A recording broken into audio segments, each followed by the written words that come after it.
welcome to Extraordinary People in an Ordinary World. I'm your host, Beth, and I'm an ordinary person amazed by the extraordinary people surrounding us. This podcast is about people who live among us who are doing extraordinary things. You can expect to meet people from all walks of life doing things that may inspire you, make you want to change, or just simply sit back and delight in their stories. I have met the most extraordinary people in my ordinary world, and I am so grateful to have the opportunity to share their stories. Now listen in and enjoy. Your inspiration may be right here in this episode. Today's guest is somebody I have known since our high school days. We graduated together back in 1985. Thanks to social media, we've been able to stay connected through the years and the time that I've admired her strength, her courage, and her unwavering determination to keep moving forward. Now, here we are in the early days of October. While the fall colors surround us, there's another color that takes precedence this month, and that's the color pink. We wear pink to honor the fighters, to remember those that we lost, and to raise awareness in the ongoing battle against breast cancer. My dear friend Nancy has been fighting this battle since 2015, and now, 10 years later in 2025, she continues to face stage 4 breast cancer with grace and resilience. Today, I'm honored to share her story with you. Welcome to the show, Nancy. And thank you for having me today. This is really exciting for me. I'm very excited to have you. I've been looking forward to it. I have as well. I was hoping we could just start off. You can tell us about when you first got that diagnosis of breast cancer back in 2015. What do you remember most about that time when you were first diagnosed? It's funny because it was just my routine mammogram, so I didn't really give it a second thought. I actually scheduled it before I was going into work. The hospital is actually right next to where I used to work. And routine annual mammogram, no indication of any issues, laughing, joking, and then it got quiet. And still no indication that anything was wrong. By the time I left and got back to my desk in the office, I got a notification that said, hey, we need additional views and an ultrasound. Still really not panicking because that's very common. Most women get called back for additional views for whatever reason, and still didn't give me any red flags. Went back for the additional views. Now we're the week before Christmas, and the ultrasound showed something. At that point, I still didn't know what was going on. The nurse walked out. A doctor walked in. I still to this day don't even know what his name was. And he said, oh, this looks like you have breast cancer. And right there and then. It. Right there and then. Wow. What a gut punch. Right. And actually then I said to him, and who are you? And he was like, I'm Dr. Such and Such, whatever. And I said, well, how are you making that determination when we just have an ultrasound pulled up? And I didn't have the oncology background that I have now. So scary, very scary, because at that point they said, okay, next step, you need a biopsy. Now, my sister had breast cancer, and believe it or not, same thing. She had a routine mammogram. She did feel a lump though. And her doctor told her before the biopsy, you have breast cancer. And when she told me, I got angry. I was like, how do they know? They didn't even do the biopsy. So it is a shocker. It's a shocker, but now being, having worked in oncology since then, these doctors really do know what they're looking at. And you kind of have to switch it and be grateful that they do, because somebody else might have said, no, we'll just keep an eye on it. But in my case, they said, you need a biopsy ASAP. And on December 23rd, I had some biopsies taken. Okay. His delivery, do you feel his delivery was the way you would have wanted to get that diagnosis? Absolutely not. It was terrible. Yeah, that's what I was wondering about. It was terrible. No bedside manner, no compassion. And he thankfully no longer works in the area, which is a good thing, because I don't think women need to be told bad news in that way. No. It needs to be like, at least get me off the table. Like, I'm still vulnerable on the table. And this is the conversation we're having with a strange man. Right. Correct. That must have been a horrible way to find out. But unfortunately, sometimes you can't change behaviors and the way people act. You're given what you're given. I'm sorry that happened that way. So 2015 was your initial diagnosis, but you're now here in 2025. Have you had any remissions in that time period? Maybe you can take us through some of your like when you were initially diagnosed until today. So my diagnosis was initially stage 2B, and it was lobular carcinoma, which is a little bit more aggressive, a little bit more tricky sometimes. And I opted immediately double mastectomy. I don't want to have to do this again. So I thought, and I went through treatment. I went through 35 radiations, and I think it was 5 full months of chemo where I had to go and, through the port. It had some lymph node activity. And I think that's where things went south, because I did have remission in 2016. Once I was done with treatment, they were like, girl, you are good to go. And I was always followed very closely. And then some lymph node activity popped up again, more biopsies, different treatment, and remission again. And I guess it was 2020, I started monitoring a little bit closer my lab work. It wasn't as frequent because it wasn't as necessary. We were following up. But soon after that, my regular oncologist said, Nancy, I don't know what's going on with you, but I know that something is going on. And I am making the decision to send you to someone who is more specialized and will be able to get to the bottom. To me, that was huge, because some doctors, certainly not all doctors, have a little bit of a chip on their shoulder. And the fact that he took a moment to say, you know what, there is something going on, but I don't know what it is. We need to kind of call for backup. Mm-hmm. And that was a beautiful thing. And since then, I've been with my current oncologist, and she is an oncologist. She is a scientist. She has empathy, and she got to the bottom of it. A bone marrow biopsy showed that I did indeed have stage 4 metastatic breast cancer, with cancer in my bones, my bone marrow, my spine, my hip. Yeah. So that was, you don't want to hear bad news like that, but right. We found it, and we found it before it was too late. Mm-hmm. What year was that again? The biopsy was in 2021. Okay. And you had 2 other remissions.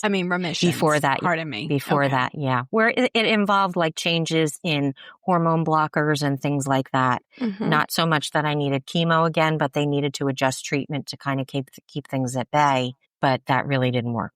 Sometimes I think people don't understand how many different types of breast cancer there are. Like, there are many different types of breast cancer, some less aggressive than others. Well, and also the markers that come with breast cancer play a huge role in how you are treated. Right. Your positive markers, your negative markers, triple negative, triple positive. There's so many different variations. And like you said, not all of them bring a positive outcome. No, it's, some people say, I know so many people with breast cancer, but there are so many different types. It means nothing to just say breast cancer. There are so many different types. And you really can't compare 2 patients. No. And again, going back to working in oncology infusion, the majority of our patients were breast cancer. We had a lot of head and neck cancers, things like that. But the women that had breast cancer, although it is a sisterhood, no one is the same. Right. And do you think that that's a misconception that some people may have, is like, oh, well, everybody's treated the same. I knew this person and they did fine, but it's so different. It is so different. And if I had $1 for every time said, oh, such and such had that, and you either get something where someone says, oh, such and such had that, but they died.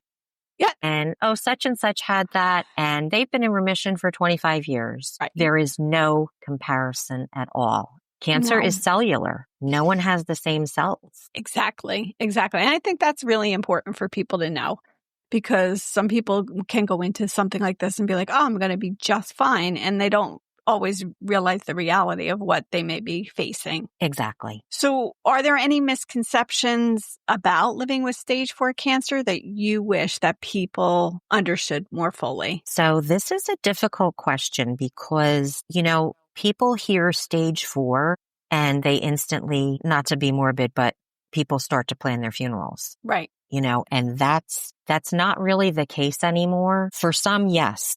People are sometimes diagnosed with stage 4 because they had no symptoms. By the time they do have symptoms, the body can't fight and it is too late, and the outcome and the prognosis are very poor. In my own condition, when they said stage 4, My mind actually did go to that place. And stage 4 really just means that your primary tumor has now migrated through your body.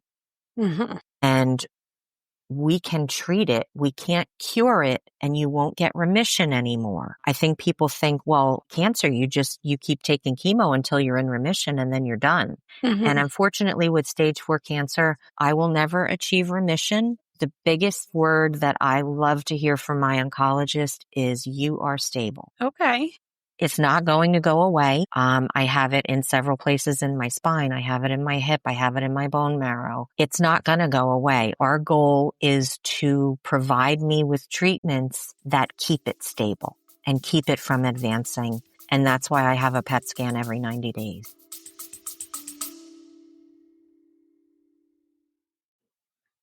I want to take a moment to thank our sponsor, Calm Creations. If you like relaxing by the warm glow of a candle with the scent that brings back memories, I've got the perfect candle company for you. Calm Creations, based in New Jersey, makes high-quality, beautifully scented candles, and 10% of their profits go to benefit nonprofit organizations. Check out their amazing selection at calmcreations.com. And thank you for being a sponsor of Extraordinary People in an Ordinary World.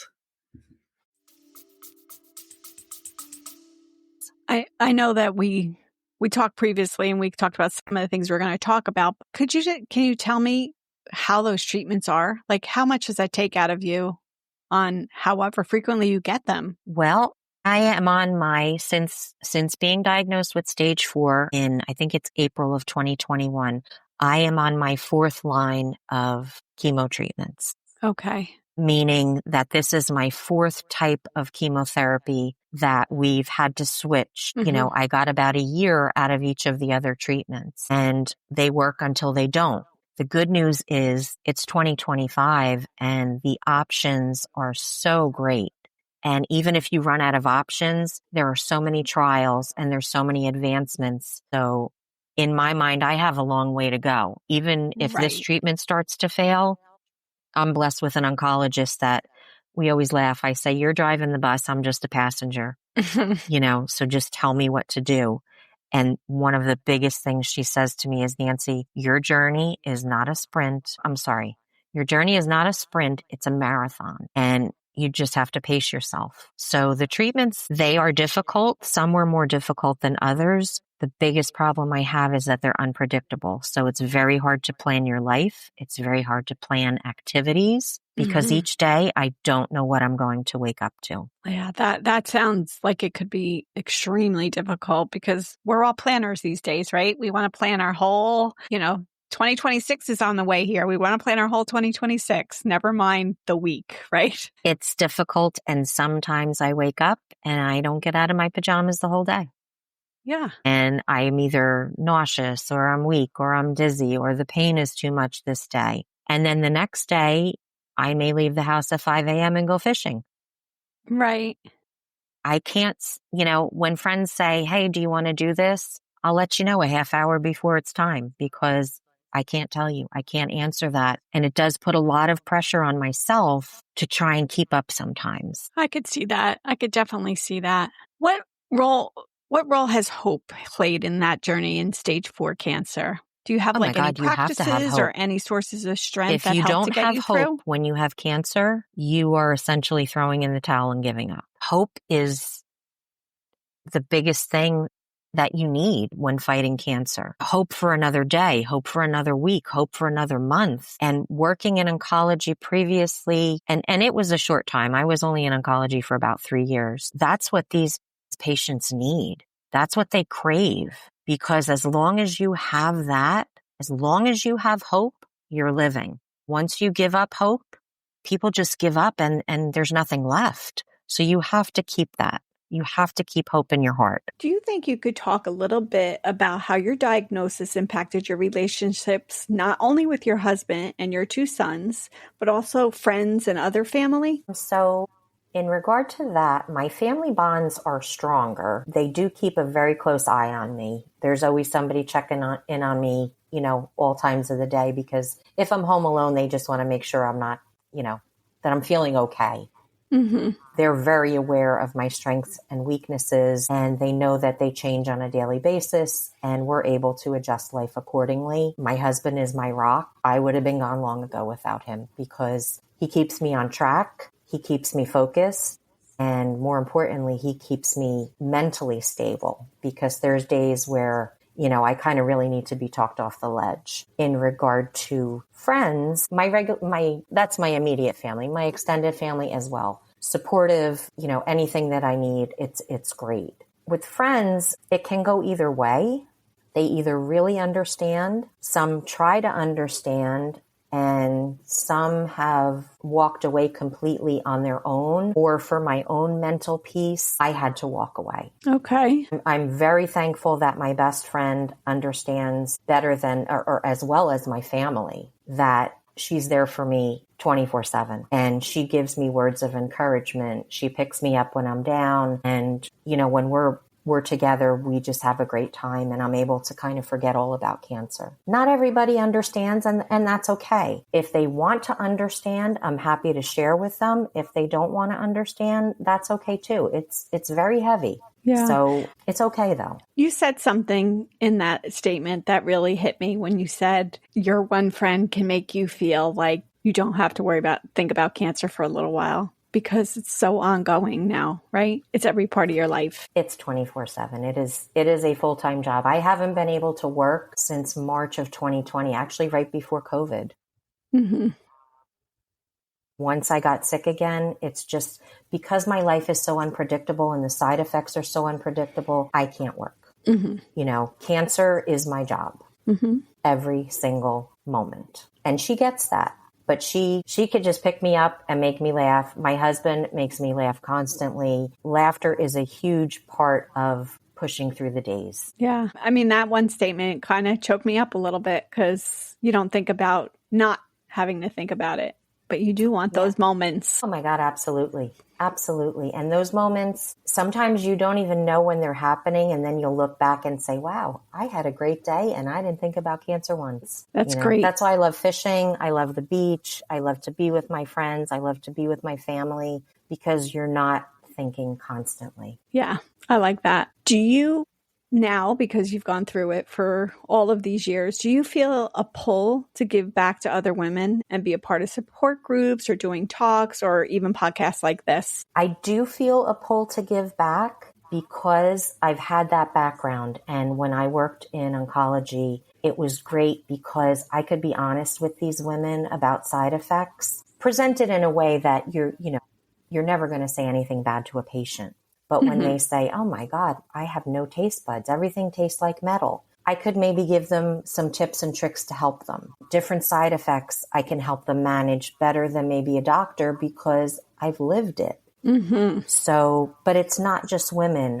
You and I both have friends that have cancer that we support from afar. And I have messages in my inbox constantly. People send me reports. Hey, can you look at this? What do you think about this? And I am no doctor. I am not a nurse. I was a medical assistant. The only thing I can do is give them support. I would never give another person medical advice like that, but I do feel a pull to lift others up that are going through cancer because you really are at the lowest point of your life. And if you can lift somebody up, even if it just gets them through the day, that's huge. That's huge.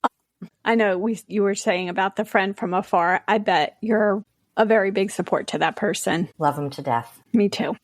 Love him to death. He's a good man and he doesn't deserve any of this. None of us do. No. But I do feel like he's actually a big support to me as well. I think so you guys it works both ways.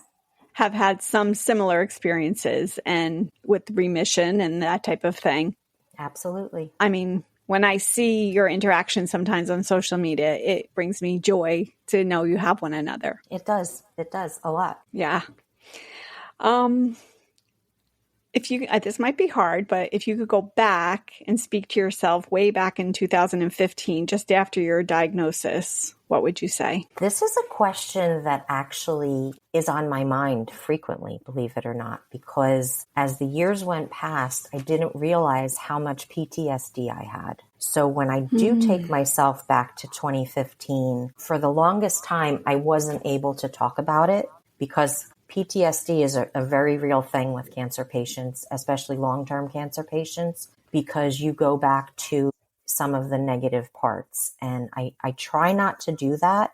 But the one thing that I would say to myself is, Nancy, there is nothing you could have done different, so drop the guilt. Oh, that's interesting. Now, I honestly wouldn't have thought about that guilt. Like I wouldn't thought about somebody feeling guilt. But I feel guilt that makes it hits me different when you say that. Because I always think to myself, is there something we could have done different that maybe my remission would have stuck a little bit longer, or I wouldn't have progressed to stage 4? And I go back and, breast cancer, although it is different in everybody, the treatments are fairly routine because it is so prevalent. Mm-hmm. So the treatment and the protocols were followed to a T, but that has nothing to do with cancer because cancer is going to do what cancer wants to do. So I need to stop feeling guilty that, I'm putting my family through this, but there's really nothing I could have done different or would have done different. It's my job now. Yeah. Wow. Honestly, really, I didn't think about that. For me, it's like, well, this is given to me. I don't have to feel guilty about it, but wow, that is something. I would like to see if there is something you could leave our listeners, like one piece of wisdom about living fully in the face of challenges or just living fully. What would that be? If we say challenges, because everybody has challenges and, some people say, oh, I don't mean to minimize or compare. Listen, if something is a challenge to you and is causing you difficulty, it's a challenge. It doesn't matter what it is. It could be something big or something small. But if it's causing you to feel challenged, just because something is a challenge doesn't mean it can't be done. And as long as you have hope and a will to conquer, and your will is stronger, your will to live and fight is stronger than your will to fail, you'll be okay. But you have to give yourself some credit. Try to stand up for yourself. Whatever your situation is, if it's medical, you have to have faith in your medical team. And if you don't, get a team that you trust. And of course, the power of prayer plays a large role in trying to understand and get through this. But the one thing that I will always say is it's up to you to fight and it's up to you to keep moving forward. You always say, don't look in the rearview mirror. You're not going that way. You're going forward. And it's important to stand up and do the best that you can. I think that's a great message. It really is. As we wrap up today, I want to thank you for being so open, for having the courage to come out and talk about something that you're going through that's been difficult. You are truly a vision of resilience. Your story is not just about surviving, but it's about living. It's about living with purpose, hope, and determination. And I think that's a great message that you bring to everybody. So October. And a little bit of fun. And a little bit of fun. You do have a little bit of fun. I say a little bit more than a little bit. I try. October may be Breast Cancer Awareness Month, but your story reminds us that the fight goes on every single day for the fighters, for the survivors, and in memory of the people that we've lost. I do want to thank you for being here. I think this was a really powerful episode. And we've all know somebody who's been touched by breast cancer, and it can help so many people. So I want to thank you for today, and always let everyone remember. I love it. Oh, I love it. I love that you joined me and that you had the strength to do that, because not everybody can get in there and talk about these things. Any way I can help, if there's anybody I can help, I will always help. Well, I want to thank you for being on the show today, and I know this message will definitely hit everybody. I appreciate it. Thank you for being here today. Thank you for having this podcast. Thank you so much, Beth. I appreciate it. I thank you for your time. Thank you, Nancy.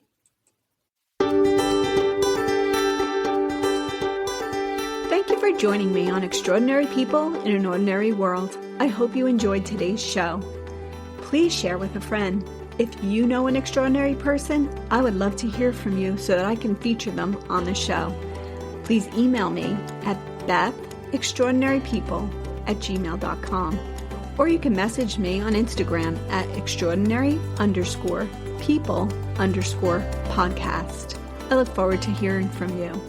And in the words of St. Mother Teresa, not all of us can do great things, but we can all do small things with great love. I look forward to our next extraordinary person, the first Friday of next month. See you then.